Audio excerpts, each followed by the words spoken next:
My name is Naomi West and I'm the Global Head of Marketing Operations at Lloyd's Register.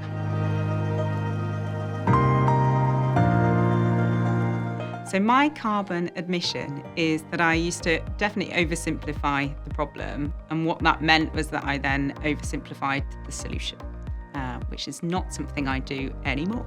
Well, I'm really privileged. I get the real benefit of being able to have these amazing sort of over a cup of tea conversations with people who are leading on our business advisory about what the big challenges at a regulatory level may be for our clients, right through to somebody who might be working on developing rules for the safe development of some materials or an engine component so that it can run on future fuels.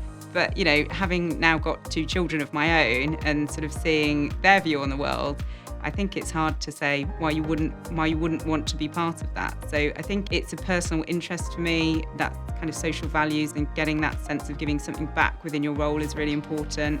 And that kind of legacy piece for children and for future generations. It can sound a little bit twee, but it's definitely very heartfelt from my point of view. Particularly within the maritime space, the challenge of net zero is quite significant. So maritime makes up 3% of all global emissions in terms of carbon emissions, which can sound quite small, but when you scale it up and look at it versus other industries, it's actually one of the most significant contributors.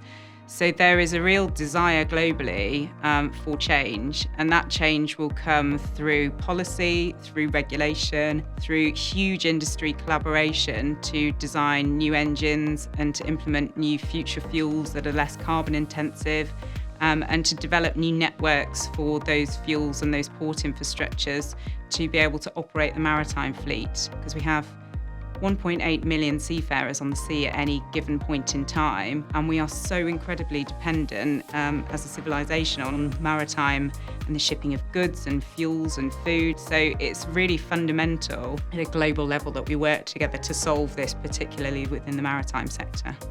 Reaching net zero is important to Lloyd's Register because we are so intertwined with driving sort of regulation and legislation forward. So I think if we weren't then as an organisation directly trying to achieve those net zero goals, I think we may well be called out for being slightly hypocritical, and that's absolutely not what we want to be as an organisation. So the way that we prove impact is to monitor very specific metrics around our net zero ambitions. So we have a number of targets that we've set ourselves that we're actually being overly ambitious in terms of trying to achieve some of those between 2030 and 2034. In terms of Lloyd's Register's net zero progress, we are monitoring and tracking ourselves against some very stringent objectives that we've set ourselves. And one of the things that we're doing is that we release a sustainability report, which is publicly available information. We've looked at our impact. We've looked at two critical areas that we've identified as needing to drive change. So that's the reducing our carbon emissions through travel, through some of our surveyor community and other places, and our kind of operational business models. We are very publicly publishing that information and tracking that progress, and we will continue to do so. I think transparency in sharing information around sustainability targets is hugely important to inspire other organisations. There is no easy one solution fits all programme that you can implement to drive net zero. So I think sharing that information will inspire others to say, oh, actually, maybe I hadn't thought about that. I hadn't thought about looking at my organisation in that particular way and implementing some changes. And I think the more that we talk about it and the more transparent organisations are,